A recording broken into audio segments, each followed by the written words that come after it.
Hello all. അപ്പോൾ കീമിൻ്റെ സംഭവബഹുലമായിട്ടുള്ള online exam കഴിഞ്ഞു. കോഴിക്കോടുള്ളവർ എറണാകുളമുള്ളവർ വയനാടൊക്കെ വന്ന് എക്സാം എഴുതി കഴിഞ്ഞു നോക്കുമ്പോഴാണ് പല ആളുകളും ഇന്ന് എനിക്ക് ഒരുപാട് മെസ്സേജൊക്കെ അയച്ചു. സർ, പ്രൊവിഷണൽ കീ പബ്ലിഷ് ചെയ്തിട്ടുണ്ട്, കീയിൽ പലതും തെറ്റാണ്. എനിക്ക് എഴുതാനല്ലേ സാറേ അറിയൂ, വായിക്കാറില്ലല്ലോ. ഓക്കെ, പ്രൊവിഷണൽ കീ അല്ലേ, വലിയ കുഴപ്പമില്ല അല്ലേ? പക്ഷെ ഇതിൽ ഭീകരമായിട്ടുള്ള ചില അല്ലെങ്കിൽ രസകരമായിട്ടുള്ള ചില പ്രശ്നങ്ങളുണ്ട്. ഓക്കെ, ഇത് നിങ്ങളൊന്ന് നോക്കുക.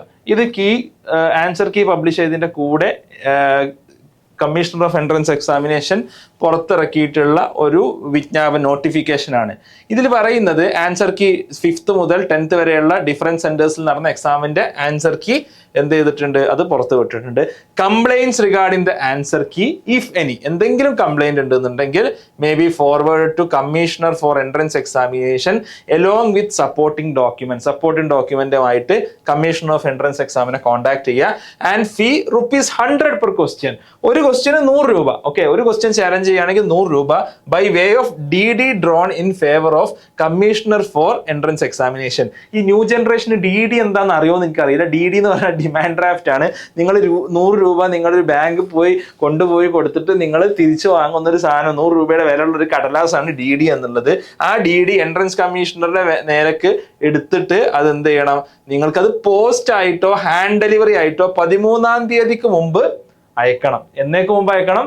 13-ാം തീയതിക്ക് മുമ്പായിട്ട് അയക്കണം. ഇന്നത്തെ ഡേറ്റ് ഇപ്പം എത്രയായിരുന്നു, ഞാൻ മറന്നുപോയി. ഇന്ന് 11-ാം തീയതിയാണ്. ഓക്കെ, അപ്പോൾ 13-ാം തീയതിക്ക് മുമ്പായിട്ട് ഇത് എവിടെ എത്തണം? ഈ DD ഒക്കെ എടുത്തിട്ട് ഇത് തിരുവനന്തപുരത്ത് എത്തണം, അല്ലെങ്കിൽ കയ്യിൽ കൊണ്ടുപോയി കൊടുക്കണം. നമ്മൾ തിരുവനന്തപുരം വരെ പോയി കൊടുക്കണം. Okay, if complaint file to be genuine the fee remitted for that question will be, അത് നിങ്ങൾക്ക് DD ആയിട്ട് തിരിച്ച് എൻട്രൻസ് കമ്മീഷണർ അയച്ചു തരും കേട്ടോ. പിന്നെ complaints received after the stipulated time and without requisite fee will not be considered under any circumstances. Fees അടക്കാതെ നിങ്ങൾ കംപ്ലൈന്റ് ആയിട്ട് വരണ്ട. Fair enough. Complaints received via email or fax will not be considered. Commissioner of entrance എക്സാമിനേഷന് fax number ഉള്ളതൊന്നും എനിക്കറിയില്ല. ഇപ്പോഴും fax ഒക്കെ ഉപയോഗിക്കുന്ന, തപാലൊക്കെ ഉപയോഗിക്കുന്ന വളരെ പുരാതനമായിട്ടുള്ള ഒരു സംഭവമാണ് എൻട്രൻസ് കമ്മീഷണർ അല്ലെങ്കിൽ commissioner of entrance examination office എന്നാണ് മനസ്സിലാവുന്നത്. ഇമെയിൽ ഒന്നും സ്വീകരിക്കൂല. എന്തൊരു എന്താ പറയുക, എന്തൊരു ദുരന്തമാണ് ഇതൊന്ന് ആലോചിച്ച് നോക്കിയാൽ. ഒരു ക്വസ്റ്റ്യന് തെറ്റുണ്ടെന്നുണ്ടെങ്കിൽ അത് അറിയിക്കാൻ നമ്മൾ ഓരോ ക്വസ്റ്റ്യനും 100 രൂപയുടെ DD എടുത്തിട്ട് നമ്മൾ എന്ത് ചെയ്യണം, നമ്മൾ അയക്കണം. ഓരോ ക്വസ്റ്റ്യനും ഇപ്പോൾ 10 ക്വസ്റ്റ്യൻ തെറ്റുണ്ടെന്നുണ്ടെങ്കിൽ 1000 രൂപയുടെ DD എടുത്താൽ മതി, അതോ 100 രൂപയുടെ DD എടുക്കണം എന്നുള്ളത് ഇതിൽ പറഞ്ഞിട്ടില്ല. ഓക്കെ, ഇനി അത് പറയാതെ അയച്ചാലൊക്കെ പ്രശ്നമാകുമോ എന്നുള്ള ഒരു പേടി എനിക്കുണ്ട്. എന്തായാലും സംഭവം കളറായിട്ടുണ്ട്. ഓക്കെ, 13-ാം തീയതിയുടെ മുമ്പ് എത്തണം. ഇത് ഇന്നോ ഇന്നലെയോ ഇറങ്ങിയതാണ്. മേ ബി 10 അല്ലെങ്കിൽ ഇന്ന് 11-ന് ഇറങ്ങിയതാണ്. ഓക്കെ, 2 ദിവസം കൊണ്ട് നമ്മൾ തിരുവനന്തപുരത്ത് DD ഒക്കെ അയച്ചെത്തിക്കണം. അടിപൊളി. ഓക്കെ, അപ്പോൾ ഇതൊക്കെ കാണുമ്പോൾ നമുക്ക് എന്താ തോന്നുക? ഇതിൽ വലിയ തെറ്റൊന്നും ഉണ്ടാവില്ല. മേ ബി 1-2 ക്വസ്റ്റ്യൻ, ഇപ്പം നീറ്റിനും ജയിക്കൊന്നും ചാലഞ്ച് ചെയ്യാൻ അവസരം ഉണ്ടെങ്കിൽ മേ ബി 1-2 ക്വസ്റ്റ്യൻ ഒക്കെയാണ് മാക്സിമം അത്ര ഡൗട്ടിലൊക്കെ വരിക. ചാലഞ്ച് ചിലപ്പോൾ ഒരുപാട് വരുന്നുണ്ടാവും. മേ ബി കുറെ ചാലഞ്ച് ഒഴിവാക്കാനായിരിക്കും 100 രൂപ. എന്നാലും ഇമെയിൽ അയക്കാൻ പാടില്ലെന്ന് ഈ UPIയുടെ കാലത്താണ്. DD എന്താണെന്ന് അറിയാത്ത ന്യൂ ജനറേഷനോടാണ് ഇവരെന്താ പറയുന്നത്, ഇവർ DD എടുത്ത് അയക്കാൻ പറഞ്ഞത്. എനിക്കിതിന്റെ ലോജിക്ക് എനിക്ക് തീരെ മനസ്സിലാവുന്നില്ല. എന്തായിട്ടുണ്ട്, സംഭവം അടിപൊളിയായിട്ടുണ്ട്. ഇങ്ങനെ തന്നെ വേണം നമ്മൾ പരീക്ഷ നടത്താൻ. ആദ്യം സെന്റർ ഇട്ട് എല്ലാവരും വലക്കണം, എന്നിട്ട് എക്സാം നടത്തണം. എക്സാം നടത്തിയിട്ട് തെറ്റുണ്ടെങ്കിൽ നമ്മൾ അറിയിക്കാൻ നമ്മൾ DD എടുത്തിട്ട് അടുക്ക് നമ്മൾ ലെറ്റർ അയക്കണം.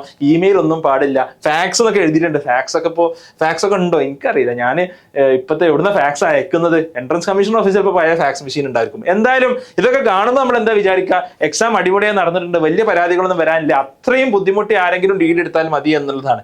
ഞാൻ ഒരൊറ്റ ഷിഫ്റ്റ് മാത്രം, 9-ാം തീയതിയിലെ ഷിഫ്റ്റ് മാത്രമാണ് ഞാൻ എന്ത് ചെയ്തിട്ടുള്ളത്, ഞാൻ പരിശോധിച്ചിട്ടുള്ളത്. ആ 9-ാം തീയതിയിലെ ഷിഫ്റ്റിലോട്ട് നമുക്കൊന്ന് പോയി നോക്കാം. റൈറ്റ്, ഇതാ ഈ ക്വസ്റ്റ്യൻസ്, ഇതാ hybridisation involve in the metal, അതേപോലെ തന്നെ CRF36. ഇത് SP3 D2 അല്ല, D2 SP3 ആണ്. അടുത്തത് ഒരു മാത്തമാറ്റിക്സിലെ സെറ്റിലെ ക്വസ്റ്റ്യൻ ആണ്. സെറ്റിൽ such that A 20 elements, A union B 32 elements, A intersection B 10 elements, number of elements in set B is 12 അല്ല 22 ആണ് ഉത്തരം. അത് ഞാൻ നോക്കിയിട്ടുള്ള ഉത്തരങ്ങൾ, എനിക്കറിയുന്ന സാധനങ്ങളാട്ടോ. അതേപോലെ തന്നെ ഇത് തെറ്റാണ്. അതേപോലെ തന്നെ rate law of reaction A+B AB raised to 3/2. അപ്പോൾ റിയാക്ഷൻ വരെ 1 + 3/2 2.5 ആണ്. 1.5 അല്ല ഉത്തരം, അതും തെറ്റാണ്. ഓക്കെ, ഇനി common ratio of GP is 1/2, product of first 2 term is 64 and the sum of the 10 terms is. ഇതിന്റെ രസം എന്താണെന്ന് വെച്ചാൽ ഇതിൽ ആൻസർ ഇതിലില്ല. ഞാൻ ചെയ്ത് നോക്കിയിട്ട് ഇതിൽ ആൻസർ കാണാനില്ല. അപ്പൊ ഇത് ചെയ്തിട്ട് കുട്ടികളുടെ എത്ര സമയം പോയിട്ടുണ്ടാവും. ഓക്കെ, അപ്പൊ ഇതിൽ രസം എന്താണെന്ന് വെച്ചാൽ പ്രൊവിഷണൽ കീ ആണ്, നമുക്ക് അംഗീകരിക്കാം. പ്രൊവിഷണൽ കീയില് സ്വാഭാവികമായിട്ടും ചിലപ്പോൾ ഡിസ്പ്യൂട്ട്സ് ഉണ്ടാവാം. ഓക്കെ, കെയർലെസ് മിസ്റ്റേക്സ് ഉണ്ടാവില്ല.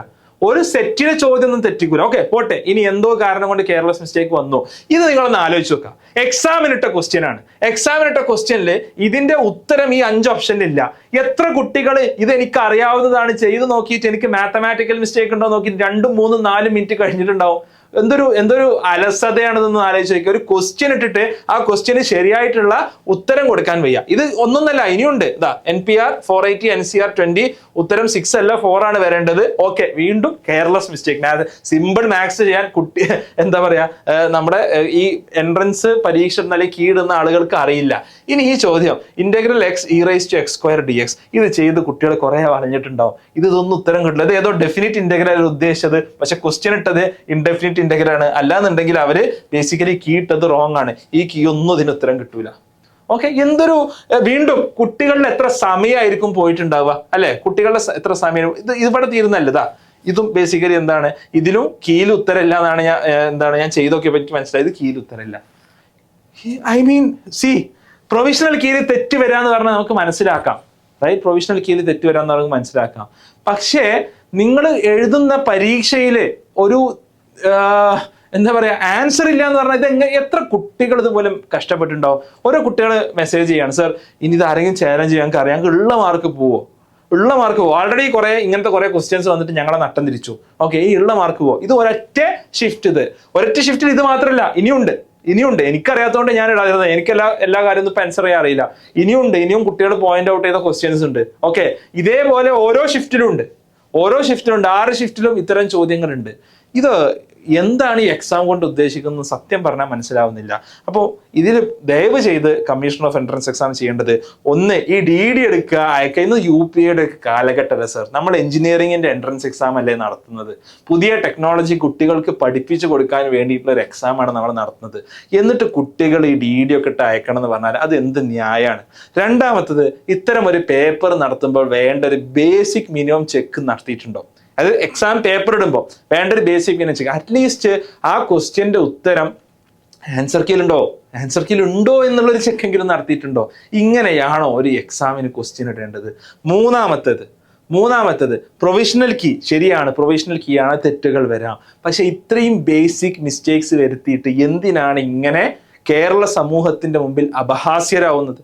അല്ലെ, നമ്മള് ഒരു ഉന്നത വിദ്യാഭ്യാസ രംഗത്തോട്ടുള്ള എക്സാമാണ് നടത്തുന്നത്.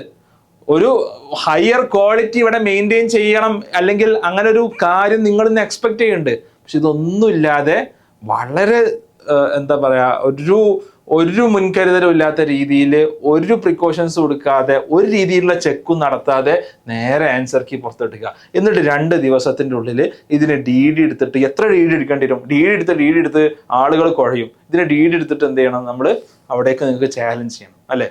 അടിപൊളി. ഓക്കെ, ഇങ്ങനെ തന്നെയാണ് ഈ എക്സാം നടത്തേണ്ടത്. നിങ്ങൾ എഴുതിയ ഷിഫ്റ്റിലുള്ള കാര്യങ്ങൾ, പ്രശ്നങ്ങൾ നിങ്ങൾ കമന്റ് ചെയ്യുക.